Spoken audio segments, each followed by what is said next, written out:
Hello and welcome to the Warrior Soul podcast. This is episode 21. I am Chris Albert and I'm here with Andrew Marr.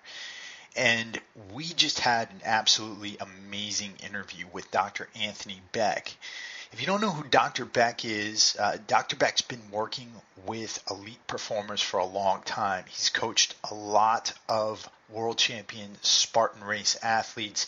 He's worked with a lot of elite special forces operators, and he came on here today to talk to us, to give us some gems of advice for all of you out there who are looking to take your game to the next level, looking to protect yourselves against some of the environmental factors that exist out there.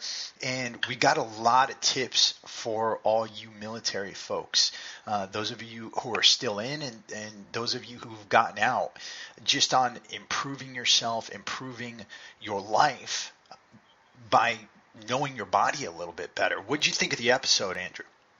The episode is going to speak for itself very, very shortly. I think the audience, you listening to this right now, you're going to be able to take away some of the information, all of the information, whatever it is you want, apply it and see an immediate benefit in your life. What Dr.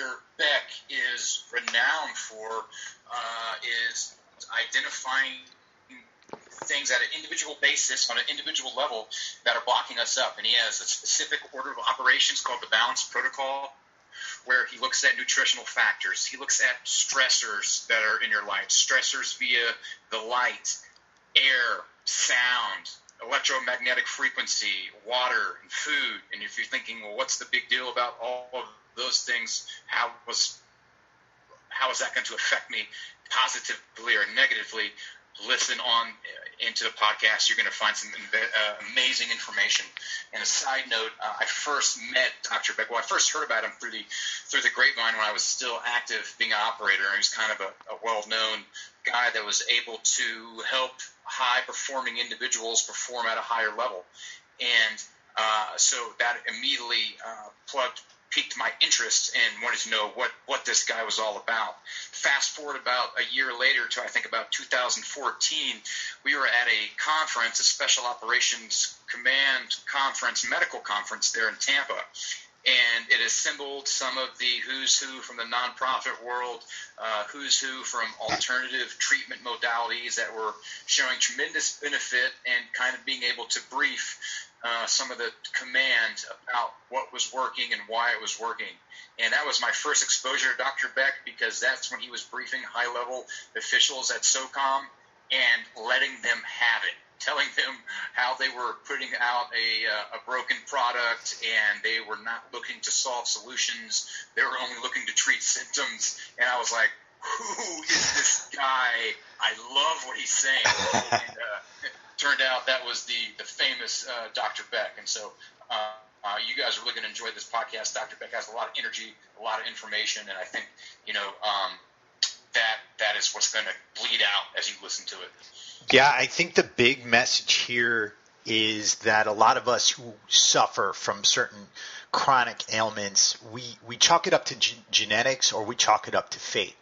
And we think that we just pulled the short straw, that we're resigned to whatever that fate is. And from Dr. Beck's perspective, you realize that you do have more control. You do have more control over your situation. And it's really in getting to know and understand your body, and getting to know and understand the impact of your environment on your body, the food you eat on your body, and a whole host of other factors. And I really like his individualized approach. That there are no blanket swaths of information here. What he's done in his work is he's demonstrated that everybody's different. Everybody's going to respond to different things. Everybody's going to respond to different diets differently. I'm a fat burner. I am a ketogenic guy. Andrew here is a carb burner, and it works. What we do works for us, and that's the type of approach that I think needs to be utilized more in health and wellness. Absolutely. So I guess, Chris, without further ado, here you go. Let's get into it. This is Chris Albert here with Andrew Marr, and we are privileged today to have Dr. Anthony Beck.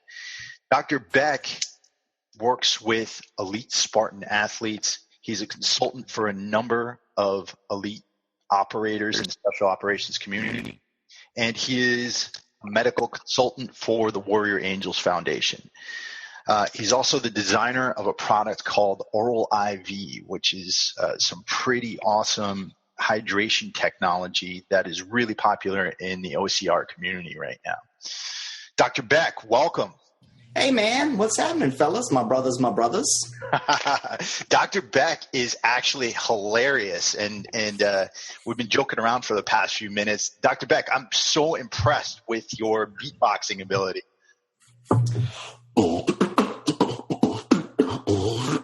Now, listen, here's the thing, though. The skill really comes when we all do it and we get into harmony, like row, row, row your boat. We're going to work on that. See, that put me on the spot for a little beatboxing. We're going to be a beatboxing trio on the next one. All right, cool. I love where you're taking. Put me on the spot, man. I was like, I'm going to show y'all what's up. That's awesome. I just did the super serious intro.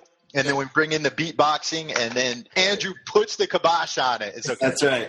Well, the thing is, man, all that stuffy lab coat, stethoscope, demagogue, kind of medical persona that's out there does not work, especially with the military folks. You guys are you better check the bullshit card at the office door, and I've learned that. So. I just be me, man. I'm Southern. I grew up in North Carolina, graduated high school in Fayetteville.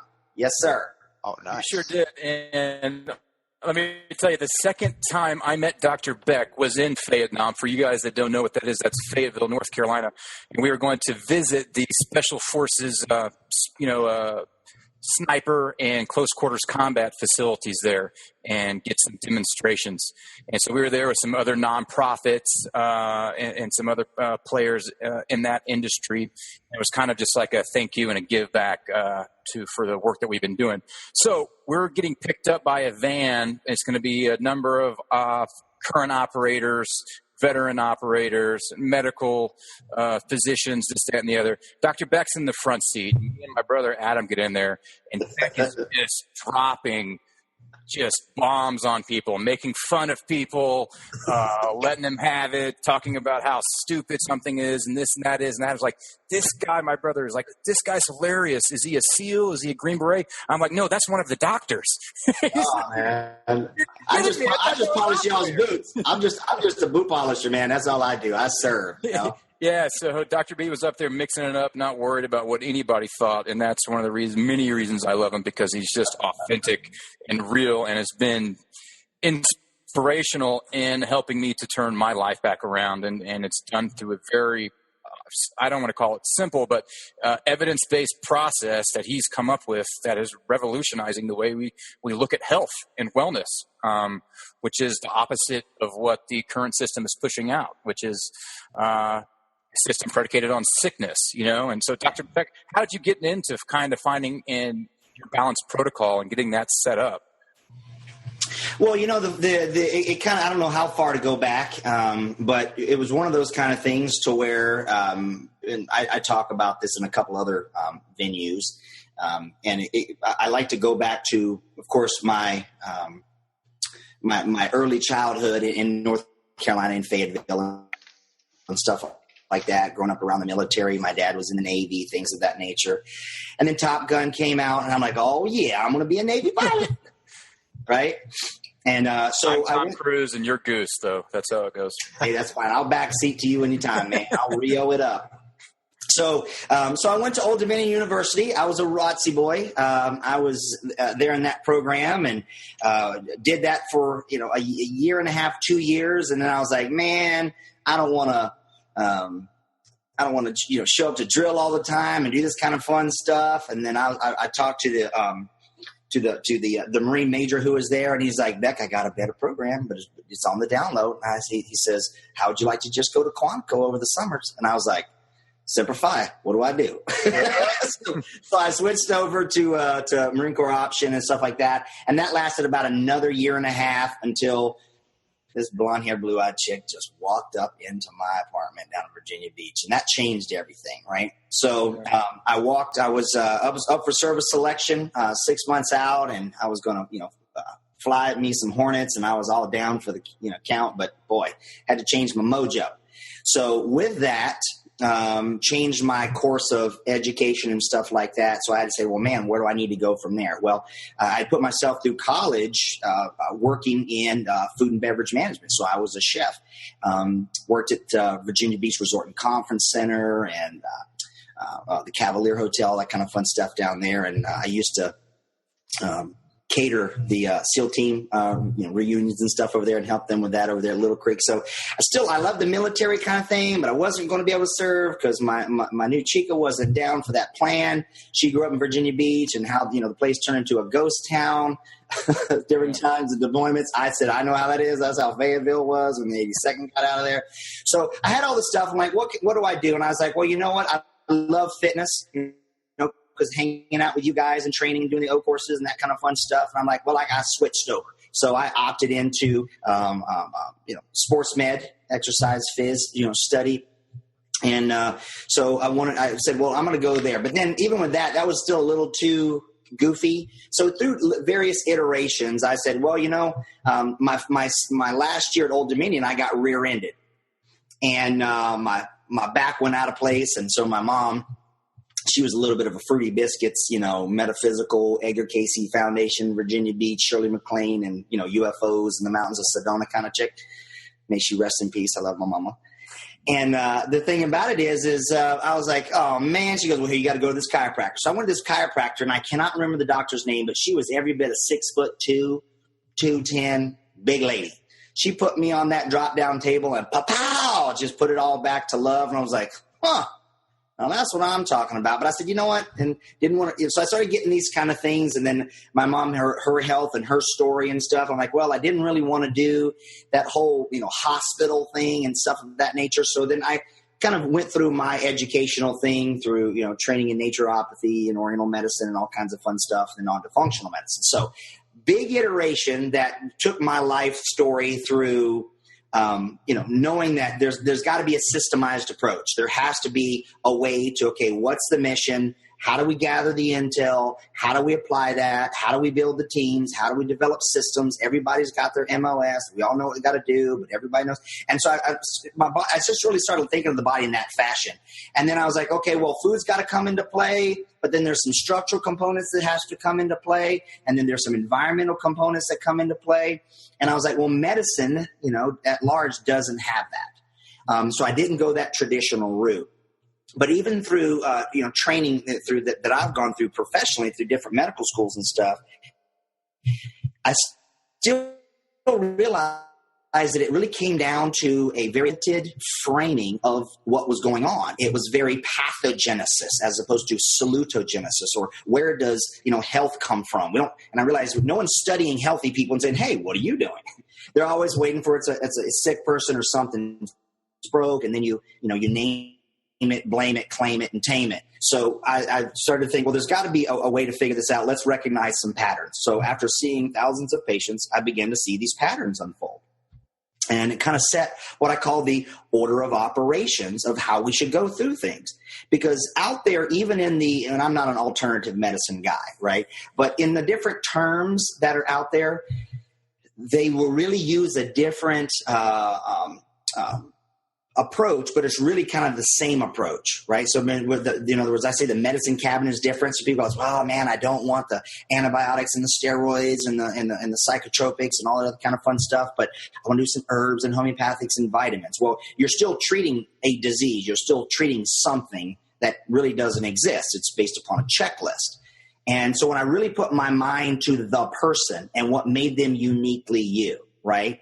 I mean, not everybody's going to carry the same gear going into combat. Why? Because like my little, 165-pound ass is not going to be toting Gustavs and all that kind of stuff and hanging out with y'all. So I realized that every portion of the body had a different pattern. and a portion that they played. And I just began to recognize the entire person, what made them uniquely them, where are they from, where did they grow up with, what's their history of medication, history of, of their past, not just history of present illness, right? So where I'm going with this is it was a big iteration that I didn't really realize until it kind of manifests, because I didn't really come up with balanced protocol, like, well, what would be a cool way of, whatever. And I go, no, this is the pattern. I usually realize that people had these multifaceted stories of their lifestyle, their environment, their genetic uniqueness. All these things were into play. So why would we be so arrogant is to just treat chronic, disease states like diabetes or rheumatoid arthritis or allergies or migraines or back pain with like it's an entity. It's not. It got there in a certain way. And so I began to say, well, what do I need to do to help correct some of these things? And it presented what we call in the 2-3-5-8 framework of balanced protocol, the two questions. It's really simple. What do we got to add? What do we got to take away? It's like Dr. Obvious, right? So, okay, well, that's okay, great. But then once you start asking those questions, you got to apply things in the right way, right? You have to take that intel and you have to figure out, okay, well, what has to come first, right? And so I realized that before I started doing any type of detoxes or balancing hormones or doing things like that, it really made sense and got the greater results when we applied the rule of rigor, which is to nourish the patient, build them up. And that doesn't mean just give them a whole bunch of, raw food and, juices and vitamin pills. It's like, how do we nourish their mind? How do we nourish their environment? What air they breathe, what water they drink, what light they're exposed to, what electromagnetic fields are in play, right? What sound they're around. All these things are energetic components.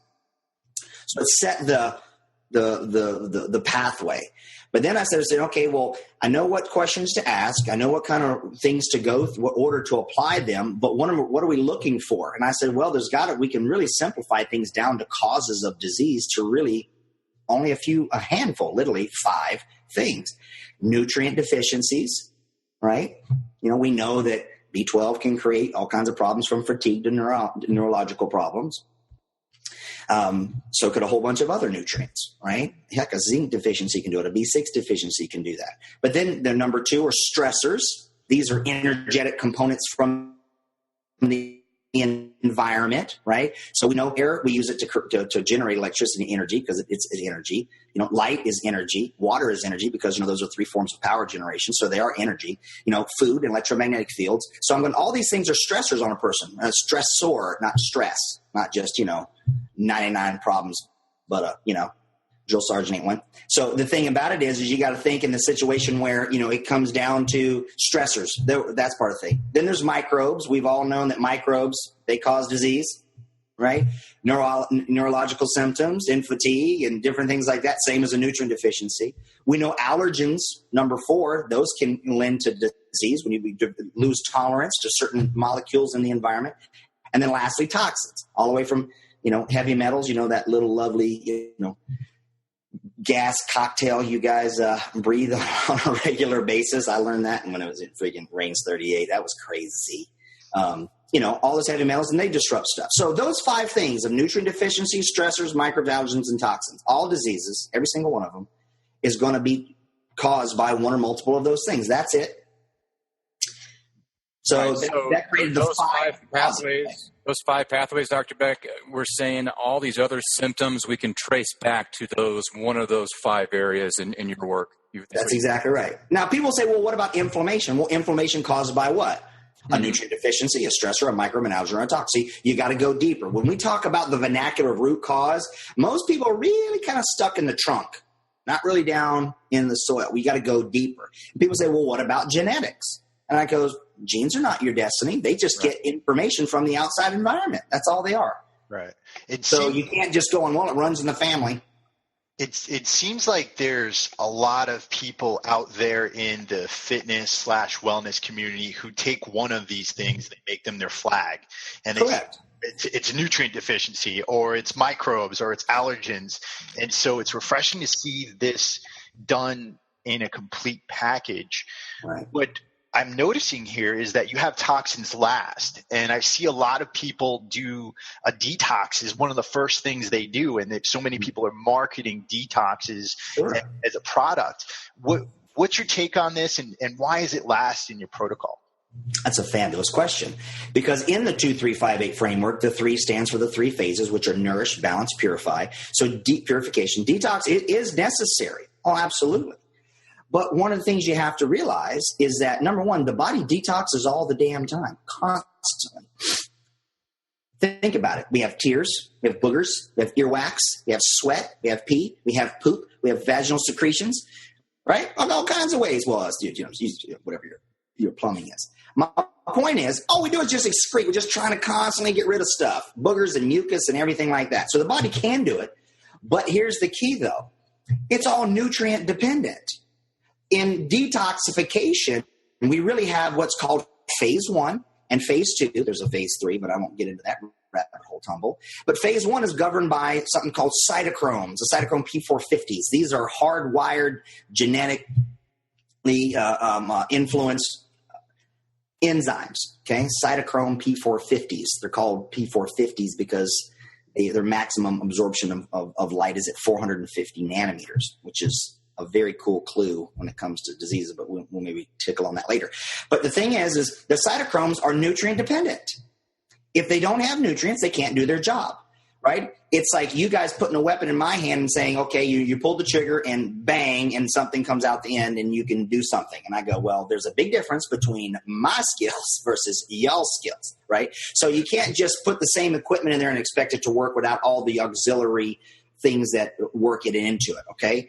So the point is that the detox requires a presupposition of nutrients being replete or available enough. If your stock isn't there, when you start to induce them by doing different things, all the way from fasting to calcium EDTAs and juicing and things like that, you're basically forcing performance on a weakened system. So there's a big matzo ball floating out there that if you just start detoxing, that the body's going to magically just do it. You can't assume that, okay? You will push stress on something and it will make it worse. And then when something comes from phase 1, it becomes what we call intermediate metabolites. They take them from non-polar fat soluble in storage form and then brings them to a form that we can use. And then now it has to be taken through phase 2, which is highly nutrient dependent. This is the processes of glucuronidation, acetylation, methylation, all the Asians, right? Right. Those need nutrients. So again, if you don't have enough of those nutrients, you're going to now have these molecules that you pulled out of storage, right?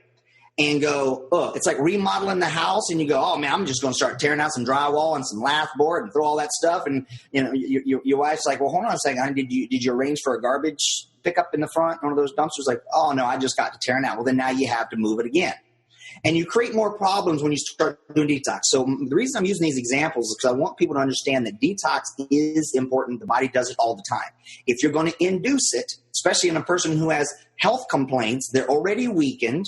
They already, by default, will have nutrient deficiencies, will already have microbes, allergens, and toxin load that they're not able to deal with on their own. And now you're forcing those pathways of induction that it's not ready to handle. So we can get to it, but imagine this. If you just go on the intelligence that our divinely created bodies and systems have, if you give it the nutrients, change the environment in which it's operating in, it will do it on its own. Now, sometimes it'll only go so far, and we do need to induce it. But detoxification as a starting point is ridiculous. It just is going to, more times than not, create more havoc, because you create these intermediate metabolites that are 1,000 times more reactive species that the body has to deal with. It's better if you just would have left it there. You know, it's like on TV and somebody gets shot and everybody goes, quick, we got to get the bullet out. Have you noticed that? It's like, you know, what makes you think that you need to pull that shit out now? How about you stop the bleeding, compress the stuff and whatever, and then let's do it the right way. So it's see these patterns, they play out in our lives, but yet in certain systems, you know, of care, they don't apply those. That makes so much sense. That makes so much sense. Yeah, so we want to do it, but build yourself up first. No one goes and just all of a sudden starts flipping the big tires. We start with the little lawnmower tires, one-handed, Sure. Then we work our ways up to the big ones, right?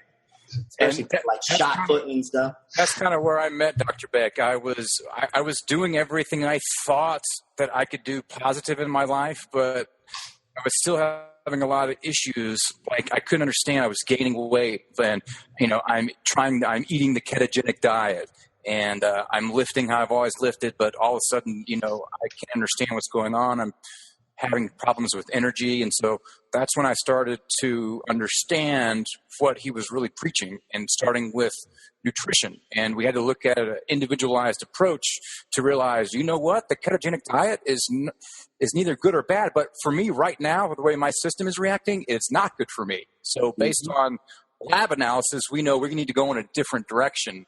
And that's the individualized approach, right, Dr. Beck, that's going to make the difference. And that is that you got to gather intel first. You just don't come in guns blazing, or you'll have collateral damage, right? So we want to make sure that we do our due diligence and we quantify the person. There's a big movement now, right, as we talk about biohacking. Well, doing something in the absence of personal clinical data, that's not biohacking. That's handfuls of darts at the dartboard at once, hoping it to stick, the shotgun approach. Pray and spray, that, and this is why you get mixed bag results, right? Hunting bunnies with nuclear bombs, you'll get the bunnies, but the forest doesn't look so swell. So we want to really make sure that everybody first and foremost realize that the vast majority of programs or influences out there, not with any malice, not with any ill intent, but they try to be homogenized so that way they can cover a broad populace. Because we all want to exert our impact. We all want to help change lives for the better, right? We want to give them things. But you've got to do the right thing for the right person at the right time for the right amount of time. Nothing is also static. As the environment changes, as our light cycles changes, as the food in the world around us in our environment changes, so does our metabolism. We are intimately attached to Mother Nature's tuning fork. And so we have to realize that you can't just always train the same. You can't always eat the same. Now, that's for you once you figure that out, much less just tell everybody you should intermittent fast, ketogenic, or vegan or whatever. All of those are options. Absolutely. They're all tools in the box, but you got to try it on. You got to know where you are to get the maximized results. We've all tried to unscrew a light switch cover with a butter knife. I mean, it works, that little damn screw, right? You could do it, especially, you guys and you operators and stuff, y'all like MacGyver and shit. But the thing is that, but wouldn't you really just rather have the latest and greatest? Wouldn't you rather just have the tools, something that's made for the job? So I just ask people to apply that same pattern to themselves in their life and their health quest. So what kind of data do you check on your patients, or say if you're working with an operator, what types of data would you collect on them? What and how often would you collect that data? Well, that's kind of that's a little question needs a big answer. So I'll try to not who me long-winded what.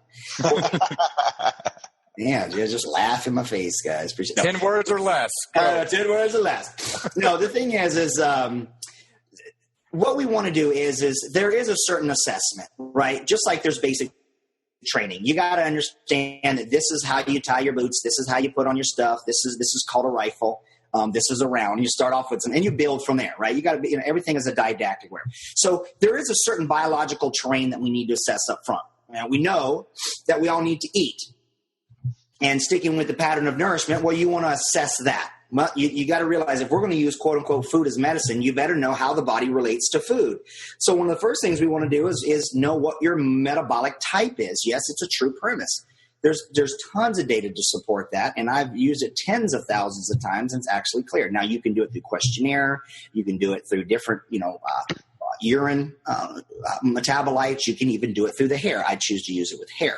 So by looking at what the mineral status is in the hair with a proper sample and lab, you can tell if how a person is using energy, both quality and quantity. Because the minerals are what move the molecules. That's the whole reason what we do is we have to think of food as electrons, right? food has to come into the body and then become us. So our body has to take it through a process of making it not a grass-fed bison steak, not organic carrot, right? Whatever it is we consume, a little pate, no matter what it is, it has to cease being that and then become us. That takes a huge amount of energy, all right? Like we got to spend a whole bunch of energy to mine coal so we can burn coal to make electricity and fuel, so that way we can make more. So we got to start with food. And so the first assessment is finding out what their metabolic type is, so that way we know how to combine their macros based upon their current metabolic engagement, okay? Some people, due to multiple factorial things, will preference fats as a primary fuel source. Some people will carbohydrate. It's not the dogma that everybody needs to low carb and go high fat and ketogenic because of all the benefits for that. That's great. But you got to understand, there's a ton of people that you will literally, and this is a military doctor term, batshit crazy if you feed them the wrong combination of fuel. Okay? It's like the kerosene lamp. Too much wick, burns black. Not enough wick, no light.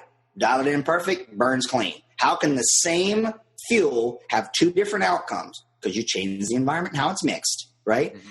Same thing when it comes to gunpowder and primers. It's not all the same. How big of a bang you want, right? What kind of stuff? Not that I'm an explosive guy like my brother here, but the thing about it is I've read a couple comic books. Yeah. So the thing is I try to use these examples that are pertinent to the audience. So I want you to understand that your fuel mixture needs to be correct for what your current terrain is. You're going to operate different in Siberia than you are in Panama, plain and simple.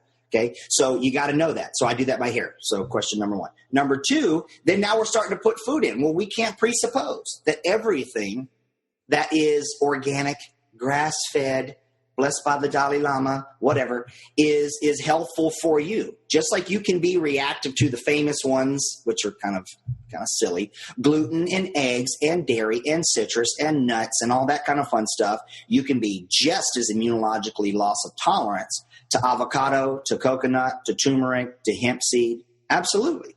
See? So just to put everything into all these main ones that we are, I get that. There's some premise there, right? It's kind of common. I agree. But shouldn't you just test? Wouldn't you just like to know? Because, man, I'd hate to just take somebody off of eggs and all the wonderful things that it gives, right? Same thing when it comes to hemp. Same thing when it comes to coconut. Same thing when it comes to avocado. Here you could be spinning your wheels, creating nutrient deficiencies, an allergen, right, and problems, and you're not healing the patient. You're wondering why. Why? Because every day you're sitting there doing it, right? It's like the military. Well, why am I having all these problems? Well, you keep, sucking in a lovely little cocktail of cadmium and mercury and arsenic and lead and all that kind of crap. Listen, those are bigger than any damn hormone benefit than wherever. You got to add and take away. Remember, 2 questions. Mm-hmm. So we want to take a look at food reactivity. So I find out what their metabolic type is so I can feed them their combination of macros at a given time. We retest that about every 3 months just to make sure, because sometimes you'll shift gears out of slow oxidation and fast oxidation, okay? Glucogenic imbalance versus ketogenic imbalance. Those are the terms.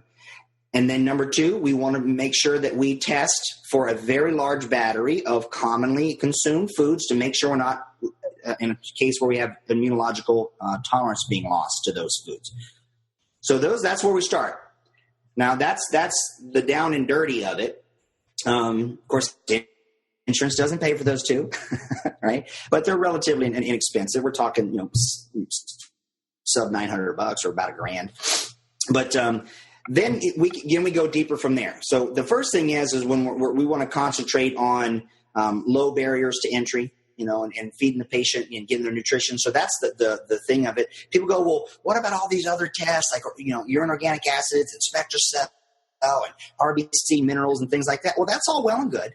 And you could test a whole bunch of stuff, right? But you got to be careful about not over testing all things just because it's cool and groovy, because what you're going to be doing in adjusting their environment and their food selection criteria and that kind of fun stuff, you're going to get a lot of downstream for free. So it doesn't have to be tested up front.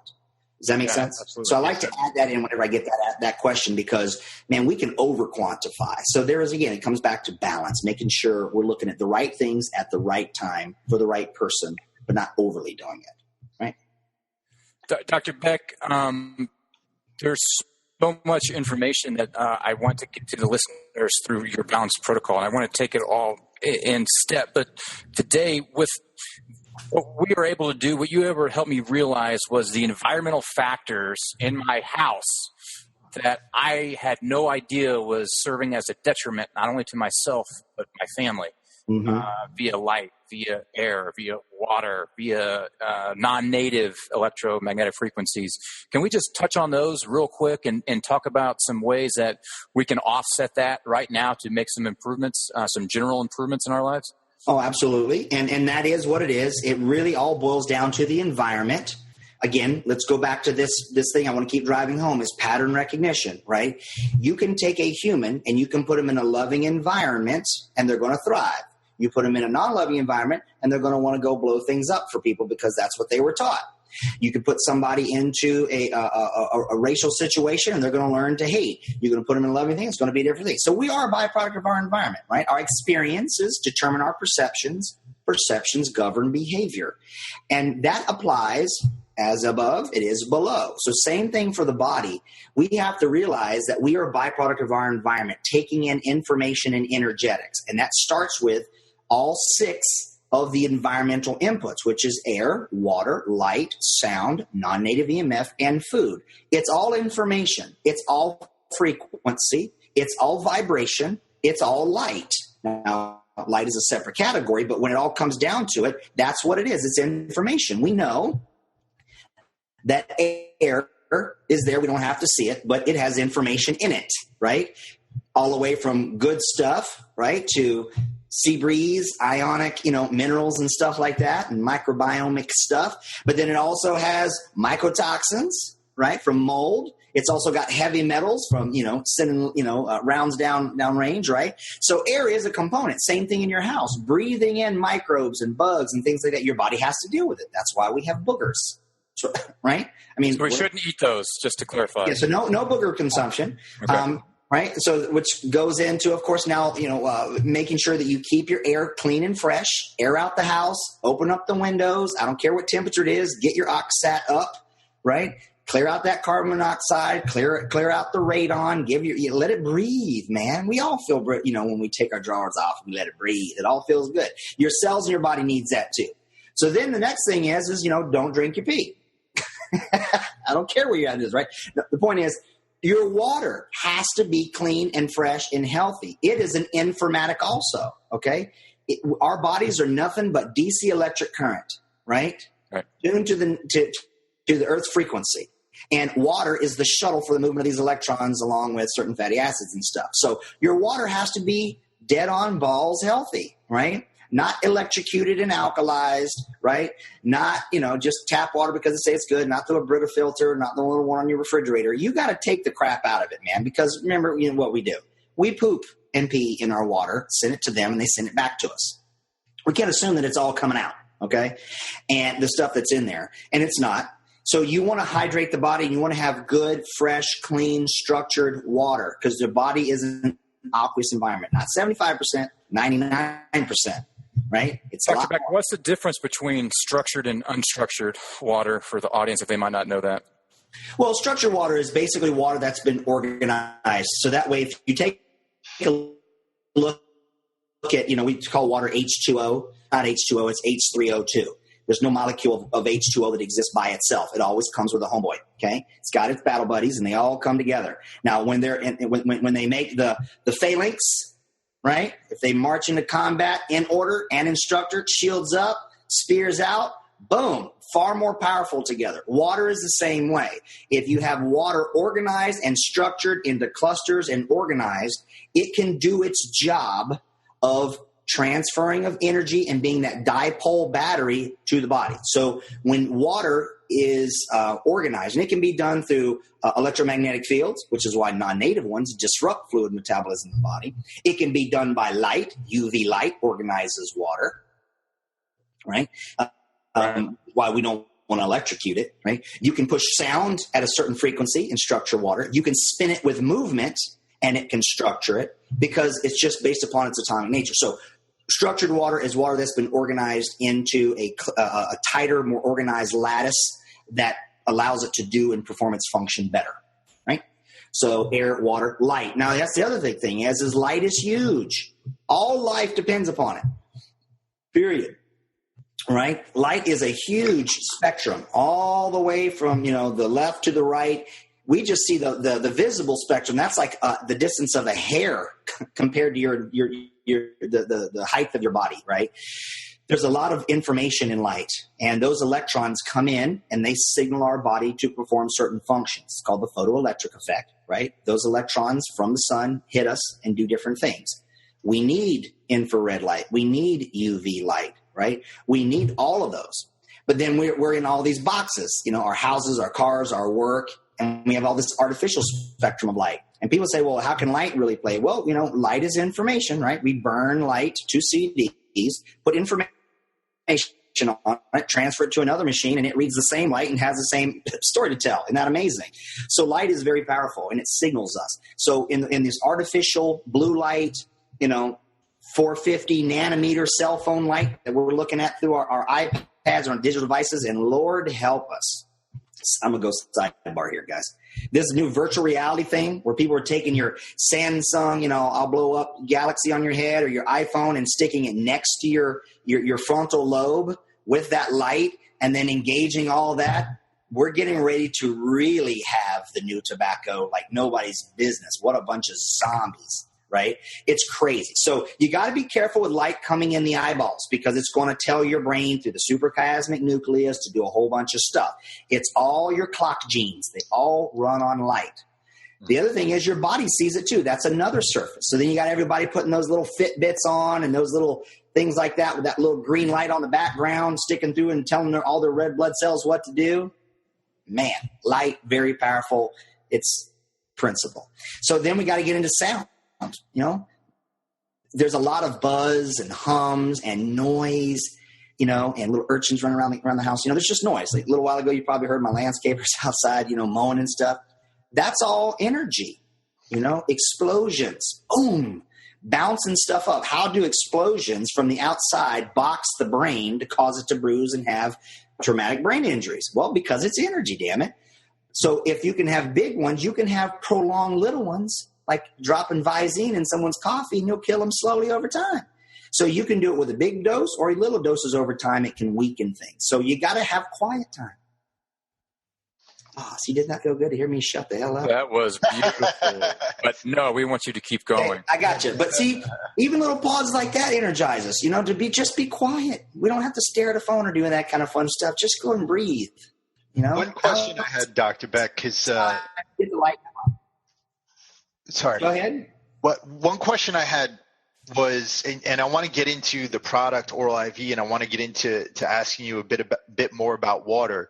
But taking it back to that service member, the basic enlisted Marine soldier sailor who's in an environment where there's going to be heavy metal toxins, where we're picking up a piece of MRE pound cake to get a snack in, and our hands are covered in CLP rifle cleaning fluid, and just in this environment where I know you're not a big over exercise guy, but we're in an environment where we're humping 20 miles, we're trying to get some nutrition in. We're taking in sugar into our bodies, tons of things that could cause inflammation, surrounded by heavy metals. What should somebody who's listening to this podcast, who's between 18 and 25 right now, who lives that life, be thinking about doing to protect themselves down the line? Yeah. Well, hey, listen, when you're out there protecting other people, you're sacrificing yourself, and we should all be grateful for it. And that is something that there is not a tangible solution. Okay. I'm not going to tell people to go packing in their own meals. So in other words, you do the best you can. You sustain life. You fight the good fight. You present that warrior spirit, and you sustain yourself on that. When you're in the absence of command and control of your food and your water and stuff like that, you can, where you recognize it, get it while you can, a quiet time.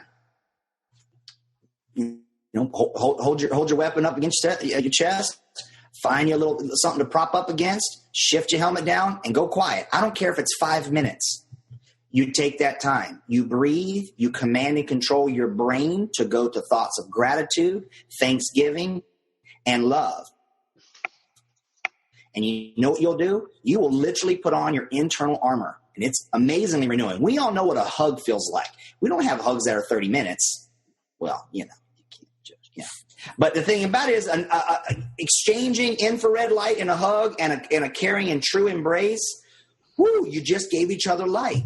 Okay? So the point is, so my answer to that is probably, expected. And that's to find that quiet time and get your brain to go there and take that in. Okay? So you're going to have to do your best you can. But when you get back to base, when you get in the chow hall, don't opt for the Red Bulls and the Slim Jims. Okay? When you have the ability to do it, that's when you really now have to make the good choice, because you know you're going to foobar it when you get out there and eating them damn chiclets and little bottles of, Tabasco to make that nasty constipating peanut butter taste good. Okay. So at the end of the day, you do the best you can when you're there. But when you come back and your baseline, especially when you come off deployment, you come back home, then you got to be dead on balls right. So that's the thing. You're going to have a time when you can do it. The body, man, it is so forgiving and loving. We've all seen that. It does amazing things. So don't focus on the negative of when you're deployed and how shit the shit is, and PTing around burn pits and the damn petri dishes that you live in. Holy crap, right? But when you get home, don't live in a petri dish. That's your deal. Don't go and get, 2 for $10 through your car window from some fast food place. Put in the time and the work there, and know that your weapon, your machine is lives depend on it. And we can't be having that shit breaking down when you're eating MREs. Why? Because, so when you're at home, eat better, do better, rest. Does that make sense? So that would be my advice. Yeah, it makes so much sense. And for those of you out there who might be questioning the gratitude notion that Dr. Beck put forth, I have to say that I wish I knew more about having gratitude. I was practicing it, but not really focusing on it when I was in the Marine Corps. Mm-hmm. And if I knew then what I know now, I think that my health, my happiness for the 10 years after I got out that I wasted on alcoholism and a whole bunch of other negative things would have been so much better. But I mean, all of those are medications in their own right. We're wanting to move physiology in a way. Listen, my mom, rest in peace or whatever, she was an alcoholic. I was with her when she went and got her white chip, right? Matter of fact, ironic place, there in North Carolina, down there in Lumberton where the flood was, that exit in 17 and 19. That was actually my first job at that Ramada Inn right there, that thing, whatever. The AA, Alcoholics Anonymous place, is literally right there on the side. I was waiting to see if they would come on camera. So I had a flashback to my mom, who was a recovered alcoholic, get her what they. So I've experienced it. I know what it's like to have those kind of deals. I've worked with thousands of you guys and told those stories. But the thing about it is that it is difficult, and it's not in the training, right? Because I know even the chaplains aren't going to talk to you about going to gratitude, doing that stuff. You guys are taught to be powerful warrior machines. I ain't got time for that, right? But you do. You can, right? That's the Dan Millman, Art of the Peaceful Warrior and stuff like that. There's a lot of good stuff that you can do that, And, even martial arts know that the most proficient martial arts artists will never find enemies before him. And that's because you can choose. You got to be taught to choose. You got to be told you can choose, right? So you don't have to do that when don't have a choice when somebody's, bayonet distance away from you. Okay. So it is. And I'm glad you mentioned that, because that's the part. Or we will continue to buy into the false bullshit narratives of the initials, PTSD and ADD and all these dumbass constructs of initials. They're all false constructs. They're not real. They don't pass the Dr. Beck coma test. I can't look at somebody and go, or do scan and go, yep, they got PTSD. You can be in a coma and we can look at your brain and go, yep, there's TBI. We can look at your hormones and go, yep, right? So in other words, things that exist just in us, we don't have to let them to perpetuate. And to avoid that, we do that by making sure that we use those times to command and control our thoughts, because you can't be angry when you have gratitude. You can't hold two emotions at one given time. It's just not possible. So to cast away the darkness, to move that stuff away, you got to do the work.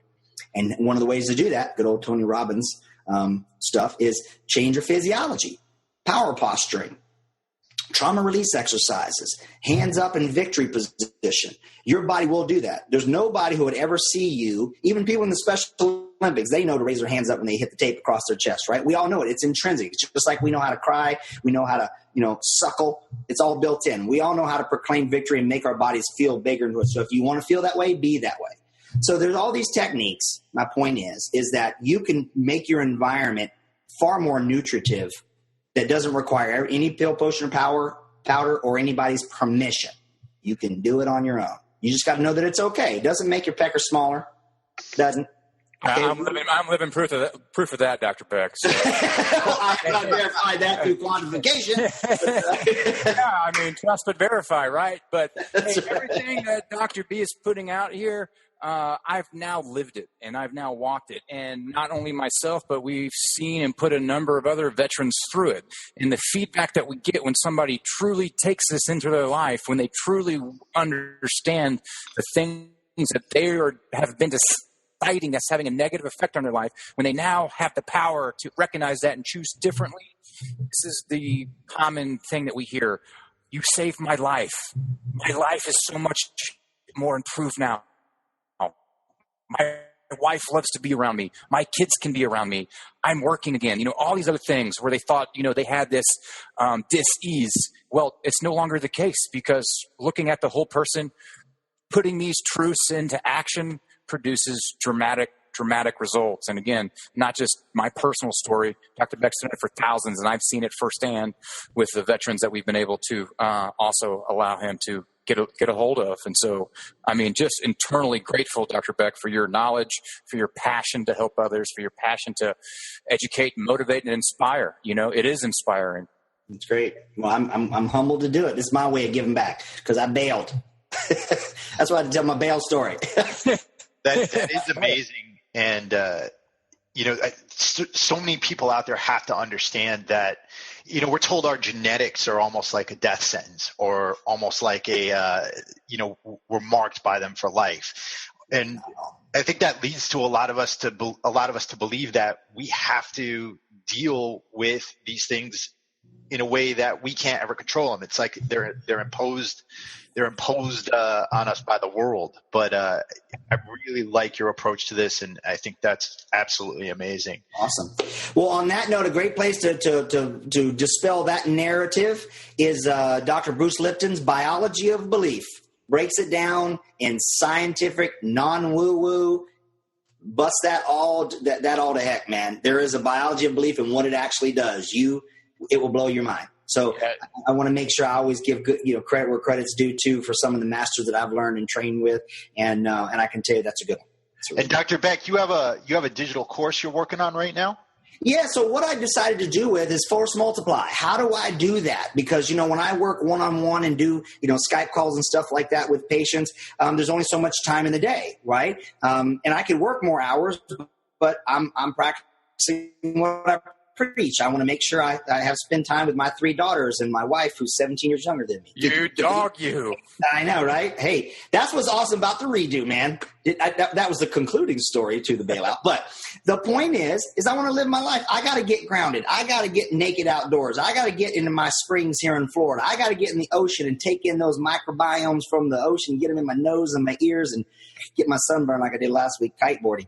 But, I want to get out and I want to live life. So my point is, I'm going to practice what I preach. I'm not going to burn out. So I decided, well, how about I take some of the information that is very didactic and put it into a program? So I'm actually going to be doing that. I'm in the process of laying that out to where we can actually make available a lot of the material and insight available through a learning series, through a series of about just 8 to 10 modules that takes about 8 to 10 weeks for a person to go and say, okay, well, let's learn about air. Let's learn about water and light and non-native EMF and food and how to apply that and how I can quantify it. So, yep, I'm working on a program. It's coming forthwith.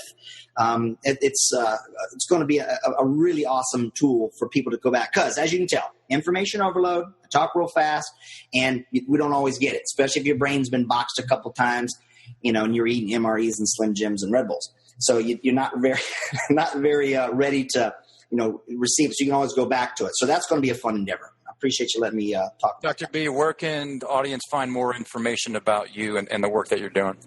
Well, there's always DrAnthonyGBeck.com. That's Dr. Anthony G as in golf. Beck, Bravo Echo Charlie Kilo.com. DrAnthonyGBeck.com. Right? So you can go there. You can always friend me on Facebook, which is under the same thing. My brand is across all platforms, Dr. Anthony G. Beck, Instagram, Twitter, and Facebook. I know you're acting like I'm not 45 or something, right? There's an amazing video of Dr. Beck doing I think it's a Darth Maul impersonation with it looks like a Darth Maul lightsaber. Oh, man. See, man, you guys are like investigative things, trying to figure some stuff out. That's right, man. That's my homework on you, sir. Well, hey, my question is, who's videotaping that? Because I know it was your wife, and you're like, do it again. How many takes did he get it? No, actually, it was. And you know what? That's funny. That's true because we got a little good, but that was a one taker, man. That was back from my days of And yeah, so absolutely, it was. I can make it happen. Yeah, that's fun. So yeah, my wife was doing it. She's awesome sauce. Do not mess with Dr. Beck when he has a lightsaber within reach. So I got my little girl some and stuff. We're all Star Wars freaks around here. It's awesome. Awesome. Dr. Beck is going to be a staple of this show. We gave a very general overview of things that are so in-depth that will be able to change your life in a positive and productive way. We're going to have him back on to take these things step by step. Light, air, sound, EMF, non-native EMF. What does that mean? We'll find out. Water, some more stuff with food. Also, let me shamelessly plug my iTunes. They can go to a Balanced Protocol podcast, and I've got a few episodes in there too, so they can do that. So yeah, man, if you guys want to have me back, I'd love to collaborate with you. I'm always humbled and honored to do so. And if there's like questions that the audience presents to you and whatever that we want to cover. Hey man, use me. I mean, I really mean it. It's an open invitation to invite me to be a part of, you guys' glory, man. I'd be more than happy to do it. Yeah. And again, Dr. Beck is in extremely high demand, and he's taken this time to bring this information up because he cares about the message and he cares about the audience. So again, we're just eternally grateful for you, Dr. Beck. Absolutely. 100%. So grateful for you being on here, and thank you for taking the time for talking to us today. I know how busy you are. Oh, no problem, guys. I love you, brothers. Appreciate all you do for us. All right, you guys just listened to episode 21 of the Warrior Soul podcast with Dr. Anthony G. Beck. I hope you guys got something out of it. There was a whole lot of stuff in there. If you are interested in checking more out about Dr. Beck, you can check the show notes for this episode. It's going to be up on the blog at warriorsoulagoji.com and at warriorsoulfitness.com. In addition to that, we want to know what you all want to hear. If there's a particular subject, a particular problem you're dealing with, feel free to send us questions. I'm going to put a link up on the show notes for you to send us questions, or you can just send them to us over social media. We are at Warrior Soul Gear on Twitter, and we are at Warrior Soul Apparel on Instagram. Finally, we appreciate all the support we get from all of you. And we would really appreciate it if you left us a review on iTunes. It's a real simple thing you can do. Doesn't cost any money. And the more reviews we get, the more we're able to spread our message. So, without delay, I want to thank you all for listening. And I will talk to you along with Andrew and one of our next guests on the next episode. See you soon.